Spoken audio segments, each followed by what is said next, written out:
Salut à tous, Steve, supporter of Marseille. On va débriefer ensemble ce match. FC Nazi contre l'Olympique de Marseille, sixième journée de Ligue 1, au stade Groupama, Lumière, etc. Ils n'ont pas de nom, Parc OL, c'est parti. Donc tu as très bien compris, je suis très énervé, je suis énervé contre beaucoup de choses. Avant, je vais commencer par les trucs sympas et positifs. Je remercie tous ceux qui m'ont envoyé un message en MP, un message sur ma page, quand j'avais dit que j'avais pas vu le match contre Francfort, parce que c'était sur RMC Sport. Beaucoup m'ont donné des astuces, des solutions. Voilà, donc je vous remercie tous. Un petit dédicace à Romain, si tu regardes le débrief. Certains m'ont donné des solutions, voilà, merci. Je fais une dédicace à Loïc Fleurance, si tu regardes, voilà, je pensais à toi. Et puis, voilà. Ensuite, bon, on va attaquer tout de suite le débrief, l'ambiance, comme d'habitude, avec moi, tu le sais, ben, l'ambiance, il n'y en avait pas, puisque la LFP nous a encore carré, voilà, pour des fumigènes, et ce que tu veux, enfin, bon, fallait s'y attendre, hein, en venant de cette ligue pourrie jusqu'à l'os et articulée par un certain Jean-Michel Aulas. Euh, ok, il y a eu des fumigènes, il y a eu quelques débordements à Marseille, notamment en finale de Coupe d'Europe, mais je vois pas pourquoi la LFP se mêle de ce qui s'est passé à Lyon en finale de Coupe d'Europe. Mais par contre, les saluts nazis à Lyon, on en parle ou quoi? J'ai fait exprès de mettre, c'est le seul t-shirt orange que j'ai, casquette orange, j'ai que ça, en référence au sous-souvenir, ça sent à tout le peuple marseillais qui est anti-raciste, anti-facho. Et vous, Lyonnais, enfin les bad gods, surtout les bad gods, enfin, vous êtes juste des mauvais gods, voilà ce que vous êtes. Vous avez fait un tract horrible en disant que nous, à Marseille, on est anti-français, mais va te faire un peu enculer, oh. Les saluts nazis, tu n'en verras pas à Marseille, mec.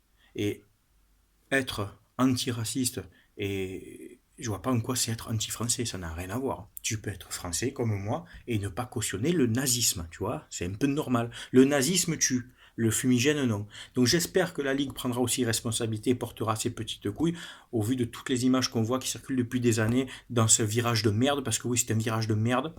Votre tract là, Marseille-Ville où règne le sida, mais c'est grave, mais toi ta ville où règne le nazisme, bad god de merde. J'espère que Godin réagira à ça et la direction de l'OM aussi, qu'il y aura une plainte déposée contre ça. C'est très grave.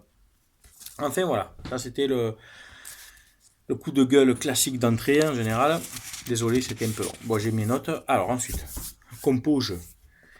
Et c'est là, pour ceux qui ont lu mon article de hier soir, je suis dans la même dynamique. Voilà. La pression n'est pas retombée. Je suis très en colère contre beaucoup de joueurs. Alors je vais plutôt dire contre ceux contre qui je suis pas en colère, ça ira plus vite. Payet, bon match, encore une passe décisive. Tovin, un but, le sixième, meilleur buteur. Payet, meilleur passeur. N'en déplaise aux haineux qui disent que ces joueurs-là ne sont bons que contre les petites équipes. Eh ben, contre Monaco et contre Lyon, eh ben, Payet et Tovin étaient là, décisifs. Euh, qui d'autre a fait un match correct? Sakai, qui a été très peu mis en difficulté sur son côté. Gustavo, trop moyen. Strootman, trop moyen. Pas mauvais, mais trop moyen. Sanson, il m'a gonflé. Amavi, il m'a gonflé.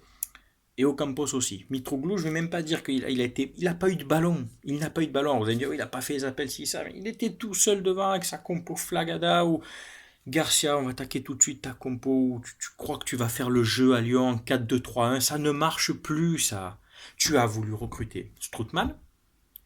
Quand tu recrutes Strootman, pardon, c'est pour jouer dans un 4-3-3. J'en ai déjà parlé mille fois. Les connaisseurs de ballon. Vous êtes beaucoup sur ma page et c'est ça que j'apprécie sur ma page. Vous êtes nombreux à connaître le ballon, à avoir un avis vraiment fin et argumenté. Je pense à Mehdi ou d'autres, voilà, quand ils écrivent un commentaire, quand ils écrivent sur les publications, ils développent. C'est pas juste de ouais, il fallait mettre ci pour lui, voilà, de faire enculer. Non, ça marche pas sur ma page ça. Donc, je suis content de vous avoir d'ailleurs. Euh, Strootman, c'est un joueur, il se met en valeur et il met en valeur les autres dans un 4-3-3. Tu mets Gustavo en 6, Strootman, Sanson. Et là, Strootman, Sanson aurait géré le milieu de terrain parce que là, ils étaient trop esselés. En face, il y avait trop de monde. On s'est fait aspirer, nos ailiers se sont fait aspirer. Strootman, Sanson, deux sur une ligne médiane pour jouer contre tout un milieu de terrain. C'est trop peu, ça partait dans le dos de nos ailiers. Ben, à ma vie, tu t'es fait prendre deux fois, hein, c'est déjà deux fois de trop. Traoré a fait ce qu'il a voulu avec toi, donc Jordan Amavi, tu m'as gonflé, il serait temps d'avoir une concurrence, même Rokia, tu sais quoi, tu mets Rokia au moins, Amavi, tu lui feras comprendre que même plus jeune que toi, on trouve. Et en mettant Gustavo en 6, son vrai poste, là où il a vraiment de l'influence dans le jeu, tu peux te permettre, oui, tu peux te permettre de mettre Kaleta Card derrière et Camara. Camara qui est vif, rapide, qui a un sens assis. inné et assidu de l'interception, de l'anticipation. Et là, tu es costaud. Car, Camara, c'est costaud derrière si tu leur mets Gustavo devant qui va couper, qui va intercepter tout ça. Mais non, en faisant Gustavo derrière, ben voilà, tu te prives vraiment de ton pilier en milieu de terrain. Il faudrait vraiment que Garcia utilise les joueurs à leur réelle place et comme il a voulu recruter. Enfin voilà. Traoré vs Amavi, on en a parlé. Amavi, tu t'es fait croquer 2 fois. Le carton rouge sur Khaled Akar, honnêtement les gars, on va pas crier au scandale. Hein. Il est justifié, il n'y a pas de problème. Il arrive, il le soulève, il est en retard. Bon voilà, c'était un jour sans, il n'y a pas de problème. Je ne vais pas enfoncer Khaled Akar parce que comme je vous dis, il vient d'arriver, il est jeune. Eh ben voilà, c'est un gros match.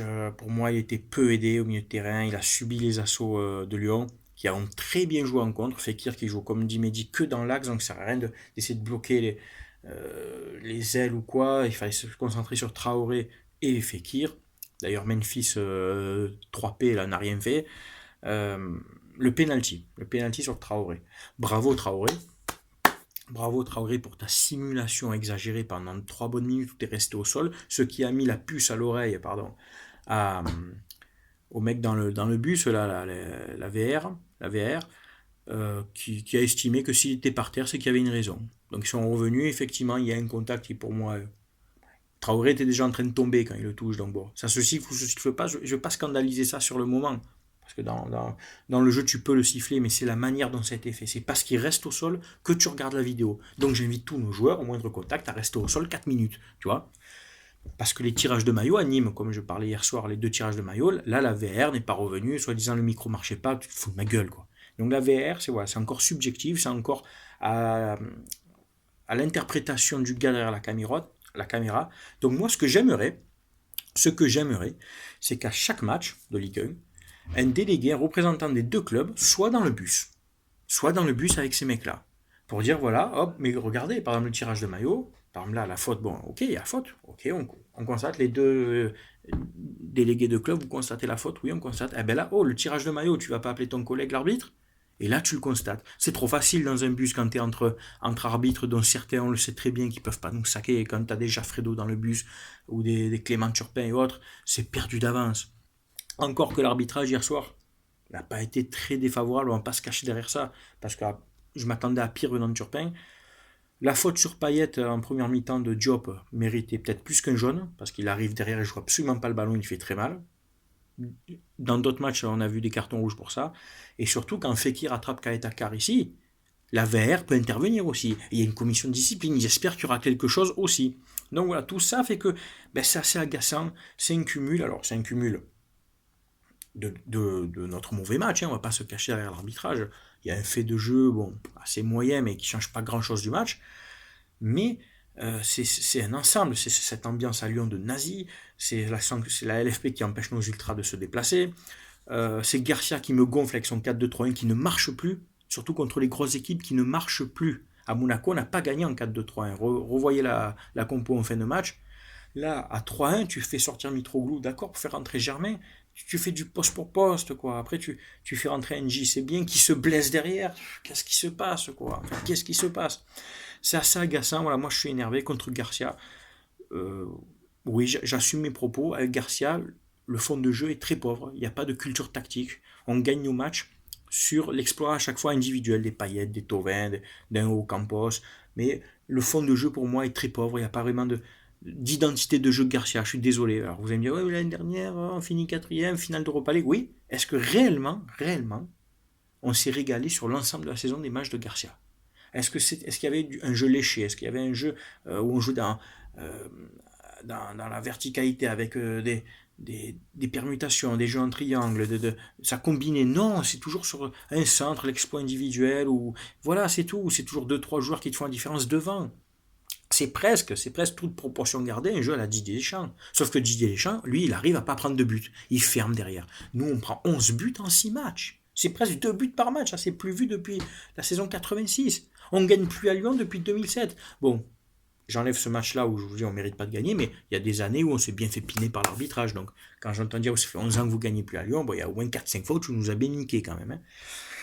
Donc voilà, je suis assez agacé, comme vous pouvez le voir. Je vous dis à bientôt pour le prochain débrief. Si je dis pas de bêtises, on joue mercredi contre Strasbourg. Il n'y a pas de match nul ou quoi, c'est 3 points, basta, c'est victoire impérative. À un moment donné, il va falloir se réveiller. Je pensais que le match contre Francfort, on était un match sans, mais parce que les joueurs allaient se concentrer à Lyon.